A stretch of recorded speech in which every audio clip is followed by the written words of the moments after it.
자, 오늘은 사회책을 읽고 독서 노트를 써보도록 하겠습니다. 사회책 좋아하는 친구들 있나요? 선생님이 사회 좋아하냐고 물어보면 친구들이 대부분 좋아하지 않는다, 재미없다라고 이야기합니다. 이유를 물어보면 어려운 단어가 많이 나오기도 하고 외워야 한다고 생각하는 경우가 많더라고요. 그런데 사회책도 잘 찾아서 읽다 보면 재미도 느낄 수 있어요. 오늘 선생님이 같이 써볼 건 좋은 정치란 어떤 것일까요? 이 책인데요. 이 책은 딱 보는 대로 정치에 대한 이야기입니다. 우리 여러분이 학교에서 사회 시간에 배우는 정치, 경제, 역사, 지리, 문화 이런 것들이 다 사회예요. 그거랑 비슷해 보이는 책이면 사회책이라고 보아도 좋습니다. 자, 이런 지식책 읽을 때에는 한 번에 다 읽으려고 하면 너무 힘들어요. 목차를 보고 관심이 가는 것만 몇 개 읽고 쉬었다가 나중에 다시 읽고 이렇게 해도 되고요. 학교에서 배우는 게 조금 이해가 되지 않을 때 관련된 책을 찾아서 읽어도 좋습니다. 자, 그러면 사회책을 읽고 나서 어떤 기록을 해야 내가 이 책을 잘 읽었다고 할 수가 있을까요? 하나씩 차근차근 살펴보겠습니다. 자, 우선 이 책은 좋은 정치란 어떤 것일까요? 정치에 대한 책이니까요. 사회책 중에서도 어떤 책인지 좀 분류를 해보면 좋고요. 선생님이 주는 이 탐구 카드에는 정치, 경제, 인권 이렇게 세 가지가 나와 있는데 이거에 해당하지 않는 무언가가 있다고 생각을 한다면 옆에 글자로 써도 좋습니다. 자, 사회책을 읽을 때 제일 중요한 건 거기 나온 단어들의 뜻을 아는 거예요. 특히나 정치책 같은 경우는 여러분이 딱 보기에 용어가 어렵게 느껴질 수 있어요. 그래서 마치 사전을 보고 단어의 뜻을 찾듯이 그 책에서 이 용어는 사회 용어 같은데 하는 걸 찾아서 쓰는 거예요.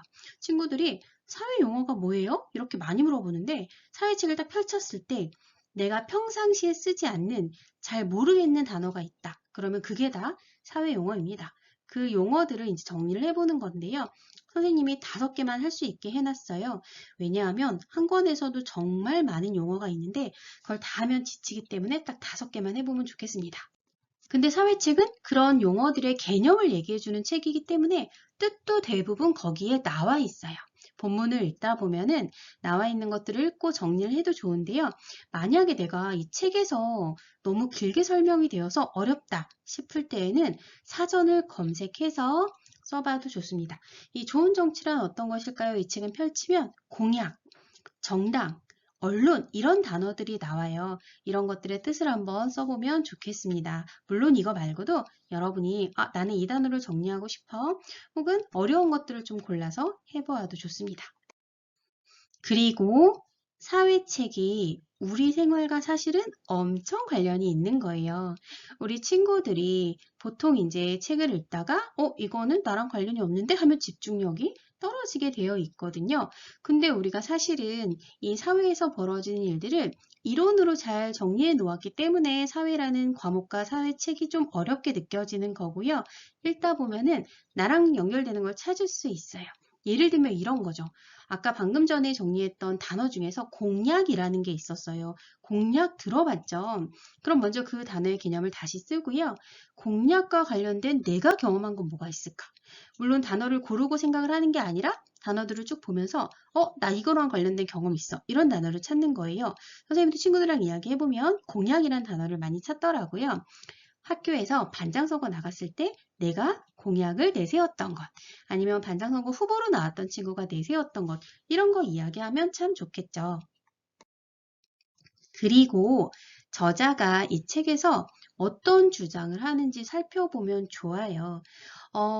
이 지식책이라는 건 지식을 전달해 주는 게 가장 큰 목적이기는 하지만 잘 읽다 보면 작가가 그 지식들을 전달하면서 자신의 의견을 조금씩 내비치는 게 있어요. 그걸 찾아야 되는데 가끔 본문에서 찾기 어려운 경우 또는 본문에 그런 것들이 드러나지 않고 그냥 사실만 드러난 경우도 있습니다. 그럴 때에는 작가의 말을 읽어보면 되는데 작가의 말은 대부분 책의 앞쪽에 있어요. 아주 가끔 뒤에 있을 때도 있지만 앞뒤 살펴서 읽어보고요. 작가는 이런 주장을 하는구나. 이런 걸 찾아서 써보면 좋습니다. 예를 들어 이 책은요.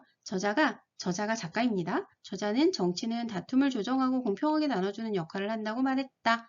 이렇게 쓰고요. 그리고 그것에 대해서 내 의견을 덧붙여 보는 거죠. 나는 이해가 잘 안 됐다. 텔레비전을 보면 국회의원들이 항상 싸우기 때문이다. 이런 식으로 덧붙이면 저자의 생각도 정리가 되고 나의 의견도 쓸 수가 있습니다. 만약에 저자가 무슨 의견을 제시하는 건지가 너무 어렵다면 그냥 그 책에 나오는 여러 가지 지식 중에서 내가 의견을 말하고 싶은 걸 찾아서 쓰고 내 의견을 덧붙여 보아도 좋습니다. 사회책을 읽을 때 아무런 기준이 없이 읽으면 되게 지루하게 느껴질 수가 있어요. 선생님과 이 독서 노트를 쓰는 목적 중에 한 가지도 뭐냐면 이 독서 노트를 쓰면서 책을 좀 훑어보자는 목적도 있어요. 그래서 저자가 어떤 주장을 좀 펼쳤을까? 어떤 의견이 있나? 내가 좀 의견을 붙이고 싶은 거 없을까? 이런 생각으로 책을 펼치면 쏙쏙 눈에 들어와요. 그렇게 꼭 한번 해보면 좋겠습니다. 자, 그리고 이 책은 이론으로 정리된 사회라고 선생님이 이야기를 했잖아요.